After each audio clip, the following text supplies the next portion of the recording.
માંગણી કરતાં લાગણીમાં વધુ રસ હોય છે, તો બુદ્ધિને સમર્પણ કરતાં અહંકારમાં વધુ રસ હોય છે. કીચડથી બગડેલા પગને સાફ કરવા જો ડામરના શણને ન જ જવાય, તો દુઃખથી બચવા પાપના શણને શી રીતે જવાય? આંખો બંધ રાખીને રસ્તા પર ચાલનારો જો બીજા સાથે અથડાઈને જ રહે છે, તો વિવેક ચક્ષુ બંધ રાખીને જીવન જીવનારો ક્યાં પાપોને અને દોષોનો સ્વીકાર નથી બનતો? એ પ્રશ્ન છે. અમીર નહીં પણ ઉદારતા જ જો પ્રશંસનીય બને છે, તો ઉષ્ણતા નહીં પણ સહિષ્ણુતા જ પૂજનીય બને છે ને? આસ્થામાં વ્યવસ્થા જો સહેજ બની જાય છે, તો નિષ્ઠામાં આચરણને પણ સહેજ બનતા ક્યાં વાર લાગે છે?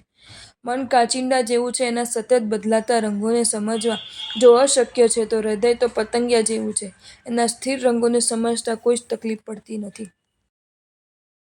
જો તમને આ વિડીયો ગમ્યો હોય તો આ વિડીયોને લાઈક કરો અને મારી ચેનલ જૈન ફેક્ટ્સ એન્ડ સ્ટોરીઝને સબસ્ક્રાઈબ કરો. ધન્યવાદ.